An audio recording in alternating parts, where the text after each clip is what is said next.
आप सभी को नमस्कार। नमस्कार। मैं डॉक्टर अंकिता पटेल, कैंसर रोग विशेषज्ञ एपेक्स हॉस्पिटल से आज इस पैनल डिस्कशन का संचालन कर रही हूँ। आज हम जिस टॉपिक के बारे में बात करना चाहते हैं वो है ब्रेन ट्यूमर। आज का दिन इसलिए सिलेक्ट किया है क्योंकि 8 जून हर साल हम ब्रेन ट्यूमर डे की तरह मनाते हैं।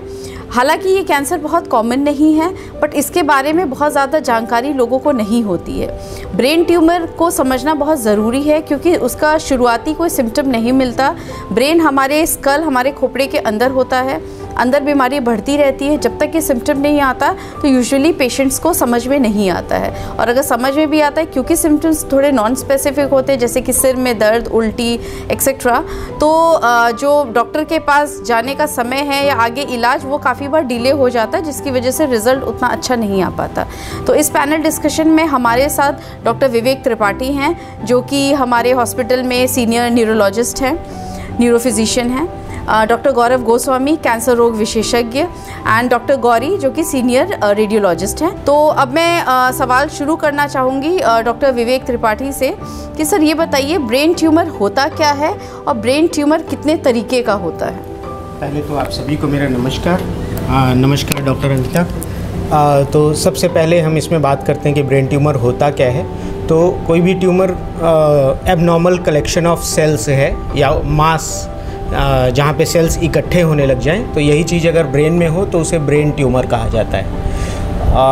ब्रेन ट्यूमर बेसिकली 2 तरह के होते हैं, इसको अलग अलग तरह से डिवाइड करते हैं। तो 2 तरह के होते हैं, एक तो प्राइमरी ब्रेन ट्यूमर होता है और सेकेंडरी ब्रेन ट्यूमर होता है। प्राइमरी का मतलब है कि वह अपने ब्रेन में ही ओरिजिनेट हो रहा है ब्रेन ट्यूमर, जबकि सेकेंडरी ब्रेन ट्यूमर होता है जिसका ओरिजिन कहीं और होता है, बॉडी के और किसी हिस्से में होता है और कुछ सेल्स जाके ब्रेन में डिपॉजिट हो जाते हैं, तो उसे सेकेंडरी ब्रेन ट्यूमर कहा जाता है। डॉक्टर विवेक त्रिपाठी, बिनाइन ब्रेन ट्यूमर और मैलिग्नेंट ब्रेन ट्यूमर में क्या डिफरेंस है? बिनाइन ब्रेन ट्यूमर वो ट्यूमर होता है जिसके लिए हमें ज़्यादा वरी होने की ज़रूरत नहीं होती। जो ब्रेन ट्यूमर है वो बड़ी तेज़ी से नहीं फैलता है या जैसा है वैसा ही लाइफ लॉन्ग भी रह सकता है, लेकिन कई बार ऑब्जर्वेशन या सीरियल MRI इसकी ज़रूरत पड़ सकती है, डिपेंडिंग ऑन कैसा ब्रेन ट्यूमर है आपको, बिनाइन ब्रेन ट्यूमर किस तरह का है। अब जो मैलिग्नेंट ब्रेन ट्यूमर होता है उसकी संभावना होती है कि वह तेज़ी से बढ़ने वाला है और जिसमें जल्दी ट्रीटमेंट और केयर की आवश्यकता होती है, क्योंकि जैसे जैसे ब्रेन ट्यूमर बढ़ता जाएगा वैसे वैसे मरीज के सिम्टम्स, उसकी दिक्कतें बढ़ती जाएंगी। हमको ये भी समझना होगा कि जो हमारे ब्रेन के चारों तरफ स्कल है वो एक छोटी सी जगह है और रिजिड जगह है, उसे फैलने की जगह नहीं होती ब्रेन को। तो अगर ब्रेन ट्यूमर जल्दी उसका ट्रीटमेंट नहीं किया गया तो वो बड़ी तेज़ी से फैल के और कई तरह की दिक्कतें मरीज को कर सकता है। तो मैलिग्नेंट ब्रेन ट्यूमर को अर्ली ट्रीटमेंट की आवश्यकता होती है। थैंक यू डॉक्टर विवेक। अब मैं डॉक्टर गौरव से पूछना चाहूँगी कि ब्रेन ट्यूमर होने के कारण क्या होते हैं, और जैसा कि डॉक्टर विवेक ने बताया कि सेकेंडरीज जो है वो शरीर में अगर कहीं और कैंसर है तो ब्रेन में पहुँचता है, तो मेरा दूसरा सवाल आपसे रहेगा कि कौन से ऐसे कैंसर्स हैं जिनमें बहुत ज़्यादा कॉमनली ब्रेन मेटास्टेसिस आता है? आप सभी को हमारा नमस्कार। तो प्राथमिक तौर पे अगर बताएं ये ट्यूमर्स आते कैसे हैं, जैसे त्रिपाठी सर ने बताया है कि ब्रेन के ट्यूमर्स और कैंसर 2 तरह के होते हैं। तो ट्यूमर्स क्या होते हैं? एक नसों के गुत्थे होते हैं, तो या तो वो नर्व के हो सकते हैं या फिर नर्व के आसपास के जो हमारी टिश्यूज़ हैं उससे आ सकती हैं। वो ब्लड सेल्स भी हो सकते हैं, वो हमारी कुछ सॉफ्ट टिश्यू है उससे भी आ सकती हैं। तो ये ट्यूमर्स आती कैसे हैं? सो प्राथमिक रूप पे बताएं कि ये ट्यूमर्स कभी कभी कुछ जेनेटिक कंडीशंस हैं, कुछ शिकायतें हैं जो शरीर के कई हिस्सों को भी इन्वॉल्व करती हैं और ब्रेन में भी इनका रूप धारण करता है ये ट्यूमर। ये ट्यूमर्स ही ज़्यादातर होते हैं, कैंसर्स कम होते हैं। दूसरी कारण हो सकती है कोई केमिकल एक्सपोजर, यानी हमारे वातावरण में, हमारे वर्क प्लेस में, हमारे फैक्ट्रीज़ या हमारे बाहरी जो पोल्यूशन वगैरह है, जो कुछ केमिकल्स एक्सपोज होते हैं जो हमारी श्वास नली के माध्यम से ब्लड में मिक्स होकर हमारे ब्रेन को भी एक्सपोज करते हैं, उससे कैंसर्स हो सकती हैं। तीसरी बात है रेडिएशन।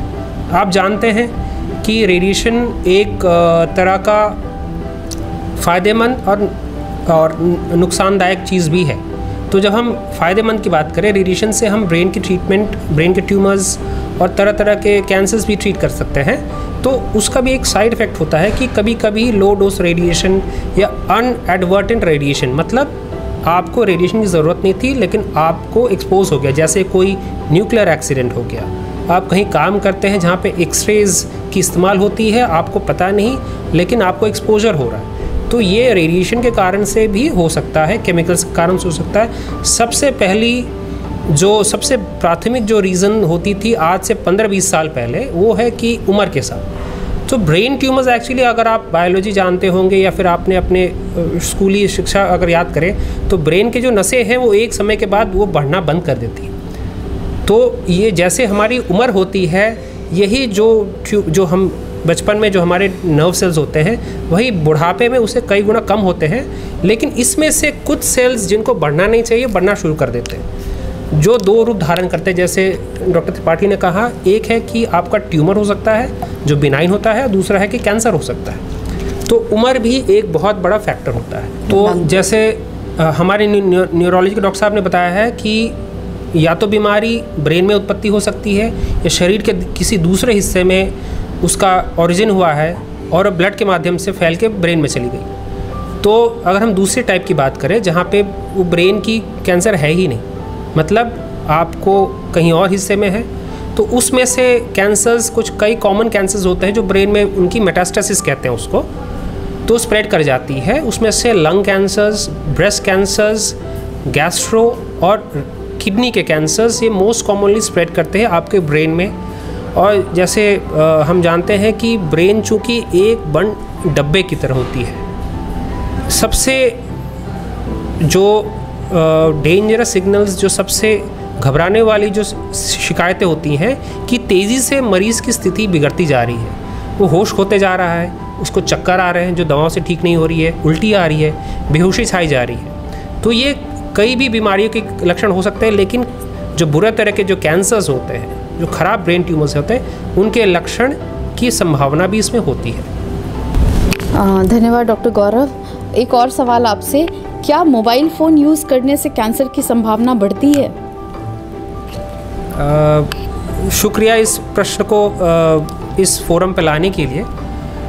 आज से कई दशकों से ये स्टडीज़ होती आ रही हैं, और चूँकि वेस्टर्न सिविलाइजेशन हमसे टेक्नोलॉजिकली थोड़ी एडवांस्ड है, तो वहाँ पे स्टडीज़ ज़्यादा हो चुकी हैं। तो सारांश में कहें, पहले हम जानते थे कि ये कोई भी तरह का रेडिएशन, कोई भी तरह का रेडिएशन, जैसे वो तो कई तरह का हो सकता है, यहाँ तक कि आपको मोबाइल फ़ोन से भी रेडिएशन आती है, आपकी सेलफोन टावर से भी आती है, यहाँ तक कि आपकी माइक्रोवेव, आपकी टीवी हर जगह से आती है, यहाँ तक कि ट्यूबलाइट से भी रेडिएशन आती है। लेकिन पहले माना जाता था कि बिनाइन ट्यूमर्स यानी नॉन कैंसरस ट्यूमर्स ब्रेन में हो सकते हैं due to cellphone prolonged usage, मतलब दिन में काफ़ी समय तक यूज़ करें तो एक संभावना होती थी। बट लेटर ऑन एक हाल फिलहाल में एक रिसर्च के तहत पता चला है, उन्होंने कई हज़ारों मरीज़ों को कई सालों तक फॉलो करके देखा है कि नहीं, सेल फोन रेडिएशन से डायरेक्टली कोई भी ब्रेन ट्यूमर्स का कोई इस्टेब्लिश्ड कॉज नहीं है फ़िलहाल के लिए।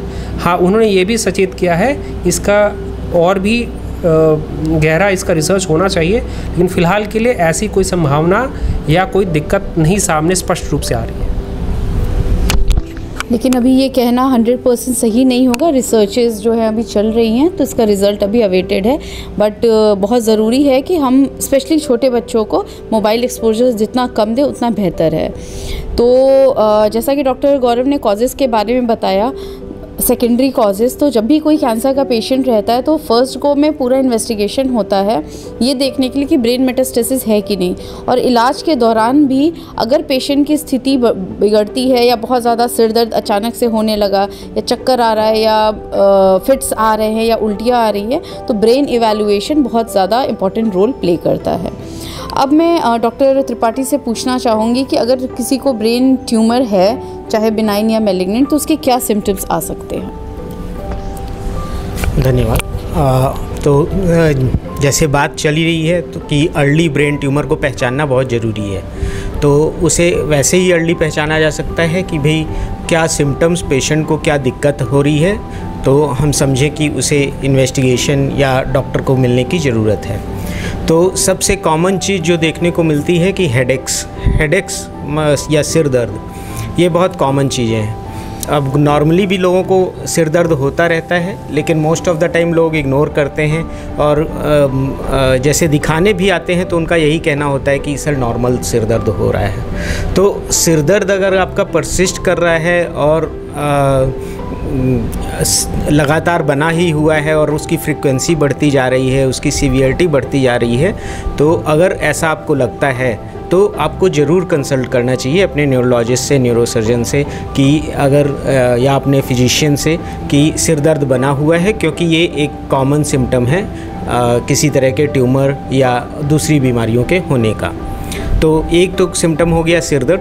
दूसरा सिम्टम्स हो सकते हैं कि डिपेंड करता है कि किस लोकेशन पे है आपका, जो अगर ट्यूमर है किसी को तो वो किस लोकेशन के ब्रेन के किस पार्ट को इन्वॉल्व कर रहा है। तो अगर ये सीजर्स, एक फिट्स जो होते हैं वो अकर कर सकते हैं ब्रेन ट्यूमर के कारण। अगर ऐसे पार्ट को इन्वॉल्व कर रहा है जहाँ से हमारे हाथ पैर की नसें आती हैं, तो एक तरफ या दोनों, एक तरफ कमजोरी आ सकती है, हाथ पैर में कमजोरी आ सकती है जो धीरे धीरे बढ़ती जा रही है। अगर हमारे देखने के एरिया में ट्यूमर है तो हमारे विजन में भी प्रॉब्लम हो सकती है। अगर पिट्यूटरी ग्लैंड जो हमारे हार्मोन्स को कंट्रोल करता है उस जगह पे ट्यूमर आ रहा है तो कई तरह के हार्मोनल इम्बैलेंस, जैसे कि मेंस्ट्रुअल प्रॉब्लम्स लेडीज़ में, या मेन हैं उनको गायनेकोमेस्टिया या एबनॉर्मल ब्रेस्ट टिश्यू आ जाना, या लेडीज़ में एबनॉर्मल मिल्क सिक्रीशन या जिसे गैलेक्टोरिया बोला जाता है, ये सब चीज़ें हो सकती हैं। देखने में दिक्कत आ सकती है, डबल दिखने लग सकता है पेशेंट को, उसको नौजिया, वोमिटिंग हो सकती है। अगर ऐसी जगह ट्यूमर है जहाँ से हमारी चेतना आती है या हमारे सोचने समझने की शक्ति आती है, तो कई बार साइकेट्रिक सिम्टम्स के साथ भी पेशेंट आ सकते हैं। पेशेंट्स की मेमोरी गड़बड़ हो सकती है धीरे धीरे, जैसे जैसे ट्यूमर बढ़ता जा रहा है या उसका प्रेशर इफ़ेक्ट बढ़ता जा रहा है तो उसे कन्फ्यूजन और सोचने समझने की शक्ति, और जैसा डॉक्टर गौरव ने बताया कि ज़्यादा बढ़ने पर या दूसरी वो होने पर ज़्यादा नींद आना, ड्राउजी होते आना पेशेंट का, ये सारी चीज़ें हो सकती हैं। तो इसमें यही समझना होगा कि हमें डिले नहीं करना चाहिए इन सब चीज़ों को। और अगर हमें कोई भी फोकल न्यूरोलॉजिकल, मतलब कुछ भी ऐसा साइन सिम्टम मिल रहा है कि जो चीज़ें नॉर्मल हमारी डेली रोज़मर्रा की लाइफ से नहीं एक्सप्लेन हो रही हैं, तो आपको तुरंत अपने फिजिशियन, न्यूरोलॉजिस्ट या जिन लोगों को भी आप दिखाते हैं तो उनसे कंसल्ट करना चाहिए और फर्दर इन्वेस्टिगेशन कराने चाहिए। धन्यवाद। थैंक यू डॉक्टर विवेक, आपने बहुत ही अच्छे से सारे सिम्टम्स के बारे में बताया है। तो अब मैं डॉक्टर गौरी से पूछना चाहूँगी कि अगर किसी पेशेंट को अपना इवैल्यूएशन कराना अगर न्यूरो फिजिशियन बोलते हैं तो क्या क्या बेसिक इन्वेस्टिगेशंस हैं जो हम ऑफ़र करते हैं या जो रिकमेंडेड हैं ब्रेन ट्यूमर्स में? सभी को मेरा नमस्ते। मैं doctor Gauri, consultant radiologist at Apex hospital. तो हम ये बताना चाहेंगे कि मोस्ट कॉमनली जो जांच प्रिस्क्राइब की जाती है वो पहले सीटी स्कैन या एमआरआई होती है।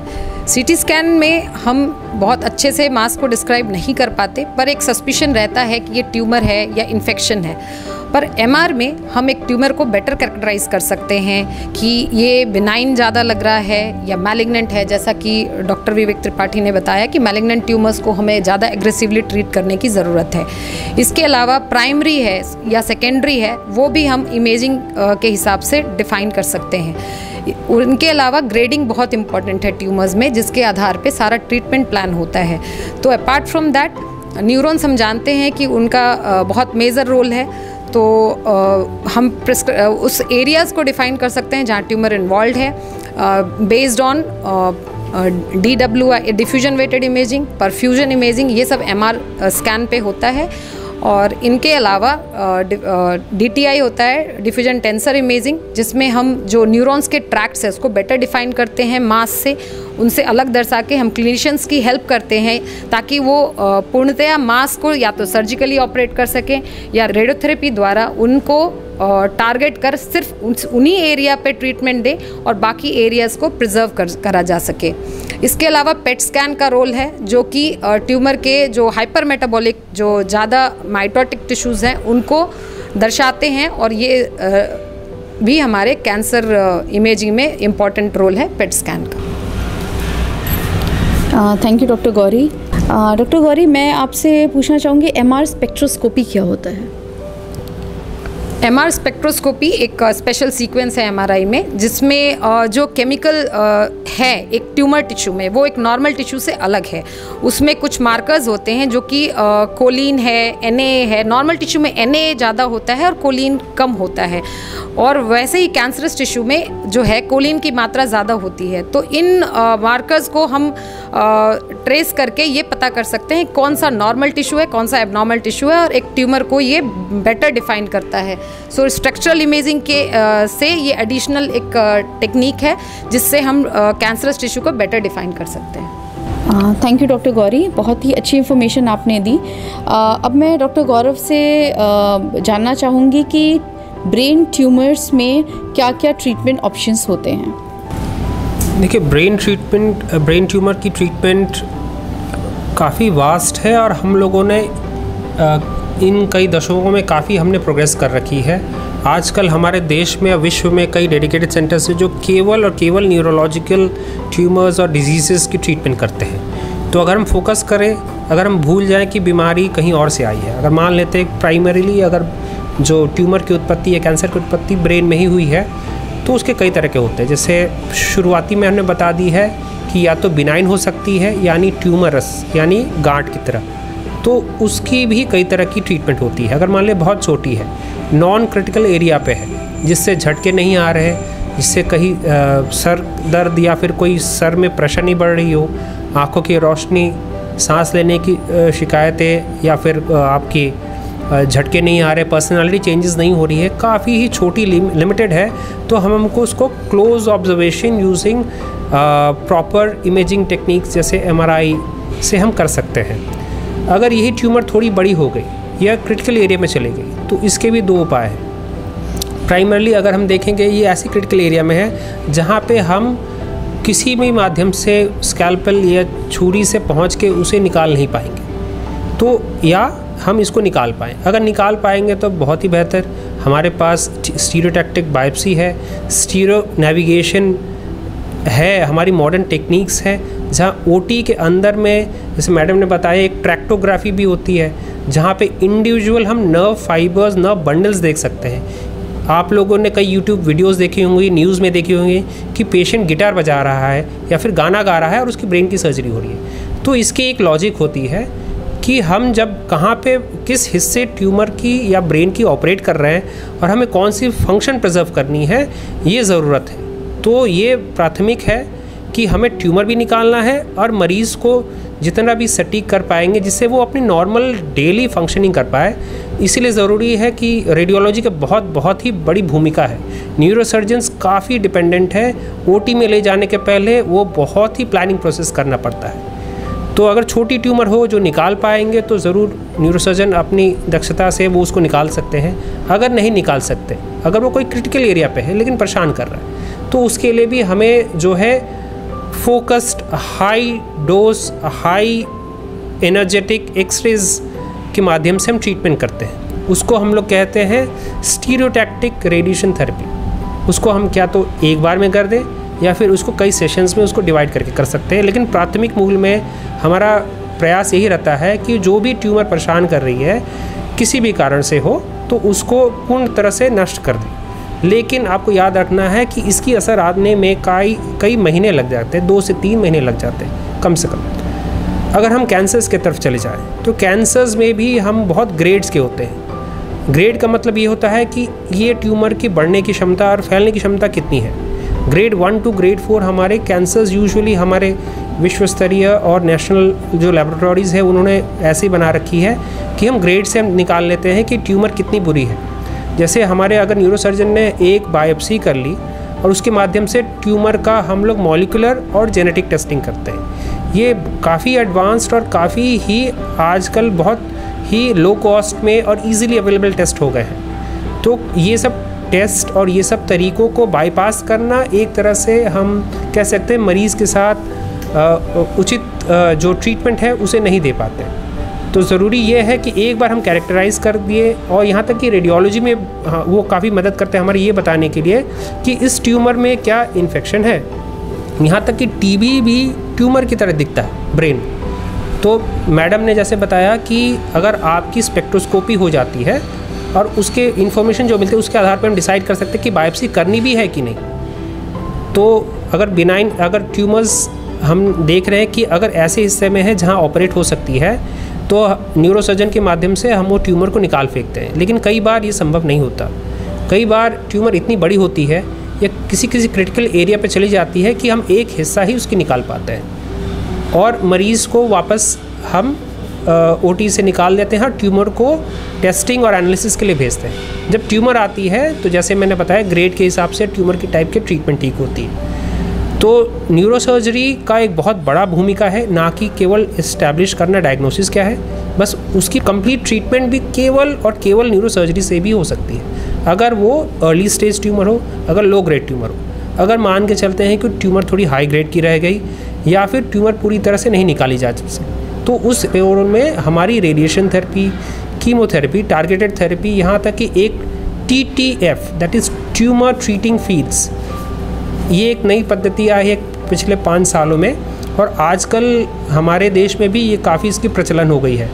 और कुछ और एक चीज़ होती है, उसको कहते हैं हम एक तरह का डिपो हम लोग बना देते हैं अपने स्कैल्प में या ब्रेन में, उसमें हम दवा भी लगा सकते हैं, उसको हम लोग रिजर्वॉयर कहते हैं। तो इसके माध्यम से भी हम लोग ट्रीटमेंट कर सकते हैं। तो ये सोचना गलत होगा कि केवल न्यूरोसर्जरी है, लेकिन न्यूरोसर्जरी के साथ साथ रेडिएशन या तो हाईली फोकस्ड या फिर हमारी IGRT, IMRT या फिर VMAT टेक्निक से हम लोग ब्रेन की ट्रीटमेंट कर सकते हैं। स्पेशली जबकि जो कम उम्र के पेशेंट्स होते हैं उनके नॉर्मल ट्यूमर के बाहर जो नॉर्मल ब्रेन टिश्यू है इसको बचाना बहुत ही महत्वपूर्ण है।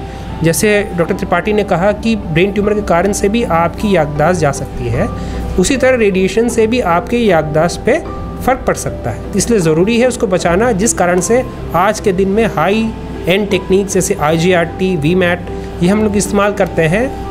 ये ज़रूरी नहीं कि ब्लैंकेट कोई भी ट्रीटमेंट हर पेशेंट को दी जाती है। बच्चों हैं या बुज़ुर्ग हो, हर ट्रीटमेंट उनके हिसाब से टेलर होती है। तो कीमोथेरेपी जो होती है या तो रेडिएशन के दौरान दे दीजिए, कभी कभी कुछ ट्यूमर्स को रेडिएशन और कीमोथेरेपी करने के बाद भी कुछ महीनों के लिए हमें कीमोथेरेपी की टैबलेट्स या इंजेक्शंस देनी पड़ सकती है। ये सारे ट्रीटमेंट्स, रेडिएशन, कीमोथेरेपी, सर्जरी, आपकी SRT, आपकी रिजर्वॉयर्स, आपकी इंट्रावेंट्रिकुलर थेरेपी, आपकी ट्यूमर ट्रीटिंग फीड्स, ये सारे ट्रीटमेंट को अगर एकजुट करें तो आज के दिन में हम ब्रेन ट्यूमर्स और ब्रेन कैंसर्स पे काफ़ी हद तक हम काबू पा चुके हैं। लेकिन हाँ, ये कहना सही भी होगा कि कई ट्यूमर्स हैं जो आज भी थोड़े खतरनाक रूप धारण करते हैं और हमारे ट्रीटमेंट को सही तरह से वो नहीं उस पर असर आती है। इसलिए ज़रूरी है कि रिसर्च चलती रहनी चाहिए और मरीज़ों को कभी भी पीछे हटना नहीं चाहिए, क्योंकि आज के दिन में ब्रेन ट्यूमर का ट्रीटमेंट इतना सरल हो चुका है और इतनी सेंटर्स आ चुके हैं, इतनी सुविधा आ चुकी हैं कि इसको जल्द से जल्द एड्रेस करना, जल्द से जल्द पकड़ना और इसकी सही तरीके से ट्रीटमेंट करना ही ये हमारा एक कर्तव्य नहीं, ये हमारी एक सौभाग्य है कि आज के दिन में हमें इतनी सारी ट्रीटमेंट मिल रहे हैं जिससे टोटली कम्प्लीटली हम ब्रेन ट्यूमर को हरा सकते हैं। धन्यवाद डॉक्टर गौरव। तो मैं थोड़ा सा इसको कंसाइज समराइज़ करना चाहूँगी। तो अगर हम ब्रेन ट्यूमर की बात करें तो मेनली जो ट्रीटमेंट होता है वो डिपेंड करता है साइज़ क्या है, बिनाइन है कि मैलिग्नेंट है, और लोकेशन क्या है। अगर बहुत ही छोटा डिजीज़ है जिसकी वजह से कोई सिम्टम नहीं आ रहा है, बिनाइन है, तो वो हम क्लोज ऑब्जर्वेशन पे पेशेंट को रख सकते हैं सीरियल MRI करा के। इसके अलावा अगर बिनाइन है और सिम्टम्स आ रहे हैं तो surgery should be the first option. और इसके अलावा जो मैलिग्नेंट ट्यूमर्स होते हैं वो ग्रेड्स में होते हैं। जैसे अगर पूरे शरीर की बात करें तो कैंसर जो है स्टेजेस में होता है 1, 2, 3, 4, लेकिन अगर हम ब्रेन ट्यूमर की बात करें तो वो ग्रेड्स में होता है 1, 2, 3 और 4 जो है वो आपका उसकी वर्स्ट प्रोग्नोसिस होती है। तो यूजुअली जो है 1 और 2 को हम लो ग्रेड कहते हैं और 3 और 4 को हाई ग्रेड कहते हैं। तो अगर ऑपरेबल है तो surgery should be first thing to do, और अगर उसके बाद उसमें क्या होता है कि ग्रॉस टोटल रिसेक्शन हो जाता है, और अगर हिस्टोलॉजी फेवरेबल है, लो ग्रेड है, तो रेडिएशन की ज़रूरत नहीं पड़ती है। बट अगर रेजिडुअल डिजीज़ है या हाई ग्रेड है तो सर्जरी के बाद रेडिएशन की ज़रूरत पड़ती है। और जो हमारा सैंपल जाता है उसमें हम मॉलिक्यूलर टेस्टिंग करते हैं, जैसे कि आपका IDH हो गया, 1p19q कोडिलेशन जैसे टेस्ट होते हैं, जिसके ऊपर हम डिटरमाइन करते हैं कि साथ में कोई दवा या ड्रग चलनी है या नहीं चलनी है। तो ये तो हो गया ट्रीटमेंट की बात। इसके अलावा जैसे कि डॉक्टर गौरव ने बहुत अच्छे से बताया है स्टीरियोटैक्टिक रेडियोथेरेपी के बारे में, तो स्टीरियोटैक्टिक रेडियोथेरेपी एक तरीके का एडवांस रेडियोथेरेपी टेक्निक है, जिसमें बहुत ही डीप सीटेड ट्यूमर्स होते हैं या जो बहुत छोटे होते हैं और जिसमें सर्जरी करने से साइड इफ़ेक्ट की संभावना ज़्यादा होती है या पेशेंट के लिए मतलब डिस्मल रिजल्ट हो सकता है। तो उस केस में हम स्टीरियोटैक्टिक रेडियोथेरेपी की सहायता लेते हैं, जिसमें बहुत ही हाई डोज ऑफ रेडिएशन एक सिंगल पॉइंट या छोटे से ट्यूमर पे फोकस करके उसको ट्रीट किया जाता है। अगर ये एक ही गो में होता है तो इसको हम स्टीरियोटैक्टिक रेडियो सर्जरी कहते हैं, जिसमें बिना नाइफ, बिना ब्लड लॉस, बिना एनेस्थेशिया के एक तरीके से सर्जरी होती है और ये एक दिन में होता है। अगर यही ट्रीटमेंट हम कुछ फ्रैक्शंस में देते हैं तो इसे हम फ्रैक्शनेटेड स्टीरियोटैक्टिक रेडियोथेरेपी कहते हैं। और ये कुछ बिनाइन कंडीशंस जैसे कि आपका AV मैलफॉर्मेशन हो गया या वेस्टिबुलर शानोमा हो गया, अगर मेटास्टेटिक डिजीज़ है, बीमारी कैंसर जो है वो ब्रेन में फैला हुआ है, छोटे छोटे बहुत सारे लीजन्स हैं, तो उसमें भी हम स्टीरियोटैक्टिक रेडियोथेरेपी का प्रयोग करते हैं। तो जैसे कि डॉक्टर गौरव ने बोला कि बहुत सारे ऑप्शंस अवेलेबल हैं, बट ज़रूरी है कि पेशेंट सही समय पे हॉस्पिटल में आए, जो इन्वेस्टिगेशन बताया जाता है उसको कराएं, जो ट्रीटमेंट की गाइड जो बताया जाता है कि आपकी सर्जरी होगी उसके बाद जो सीक्वेंस बताया जाता है उस हिसाब से अपना ट्रीटमेंट कराएं, तो रिज़ल्ट अच्छा होता है डिपेंडिंग ऑन क्या ग्रेड है। और बहुत सारा एडवांसमेंट हो चुका है, तो बहुत ज़रूरी है सिम्टम्स को पहचानना, अर्ली डिटेक्शन होना और कंप्लीट ट्रीटमेंट होना। तो इसी के साथ मैं इस पैनल डिस्कशन को यहाँ पे कंक्लूड करना चाहूँगी और मैं अपने सारे पैनलिस्ट से एक एक टेक होम मैसेज अपने ऑडियंस के लिए लेना चाहूँगी। और हाँ, अगर किसी को किसी भी तरह का सवाल है या क्वेरी है तो आप प्लीज़ नीचे मैसेज बॉक्स में उसको डाल दीजिए and will try to reply it individually. Doctor Vivek, message for the general public. Thank you. तो मेरी तरफ से यही मैसेज होगा कि ब्रेन ट्यूमर ऐसी बीमारी है जिसका प्रिवेंशन या ऐसा बहुत ज़्यादा पॉसिबल नहीं है। जैसा हमने समझा कि रिस्क फैक्टर क्या है, एज है, आप कंट्रोल नहीं कर सकते, रेडिएशन अगर किसी को एक्सपोज हो रहा है वो ज़रूर ध्यान दे सकते हैं, लेकिन कई बार ऑक्यूपेशन ऐसा होता है या दूसरी चीज़ें हैं जो बहुत ज़्यादा कंट्रोल नहीं हो पाती हैं। तीसरी चीज़ है कि भाई जेनेटिक, वो भी आप कंट्रोल नहीं कर सकते। तो इन सब चीज़ों को हम कंट्रोल नहीं कर सकते, तो बेहतर है कि अर्ली सिम्टम्स को पहचानें और अर्ली ट्रीटमेंट के लिए जाएं, ताकि अर्ली स्टेज में उसे पकड़ा जा सके, उसे प्रॉपर ट्रीटमेंट दिया जा सके। और ये बिल्कुल ना सोचें कि ये नहीं ट्रीटेबल होगा, ऐसा हो जाएगा, वैसा हो जाएगा, ये सब सोचने की आवश्यकता नहीं है। अपना ट्रीटमेंट और जैसा आपका डॉक्टर आपको सलाह दे रहे हैं उसे फॉलो करें और होपफुली पॉजिटिव रिजल्ट मिलेंगे। Thank you. Thank you doctor Vivek. Doctor Gaurav. सबसे ज़रूरी हम कहेंगे कि ब्रेन ट्यूमर्स के लिए आपको ज़रूरी है कि आप निराश ना हो, ठीक है। आपकी बुरी से बुरी बीमारी की भी इलाज आ चुकी है और उससे अच्छे रिजल्ट्स मिलते हैं। और सबसे ज़रूरी बात यह है कि आपके घर से आपको बहुत दूर जाना नहीं है। आजकल इतनी सुविधाएं हो गई हैं कि आप हो सकता है आपके डिस्ट्रिक्ट में ही, हो सकता है आपके शहर में ना हो, लेकिन आपके डिस्ट्रिक्ट में ज़रूर एक बढ़िया ब्रेन कैंसर के लिए आपके इलाज का एक सेंटर ज़रूर मिल जाएगा। और सबसे ज़रूरी बात जो है, आप ऐसे सेंटर्स पे जाएं जहाँ पे हाई वॉल्यूम ट्रीटमेंट होती है ब्रेन ट्यूमर्स की, क्योंकि देखा गया है कि जहाँ पे ज़्यादा मरीज़ों की इलाज हो रही है एक तरह से, तो वहाँ पे संभव है कि आपको ज़्यादा सुविधा मिलेगी और आपका ट्रीटमेंट का आउटकम भी बढ़िया होगा। इसलिए ज़रूरी है जल्दी जाना है, सही जगह जाना है और बराबर आपको उनसे फॉलो अप करते रहना पड़ेगा। ब्रेन ट्यूमर ऑब्वियसली बहुत डिफ़िकल्ट सिचुएशन है। इसमें अगर आप बेटर ट्रीटमेंट चाहते हैं तो ऐसे सेंटर्स पे जाएं जहां MRI, PET स्कैन सब कुछ एडवांस टेक्निक्स अवेलेबल है जिससे कि आपके ब्रेन के जो इम्पॉर्टेंट न्यूरॉन्स हो उसको कम से कम क्षति पहुँचे और आपके ट्यूमर का बेटर इलाज किया जा सके। Thank you. थैंक यू, नमस्कार, धन्यवाद।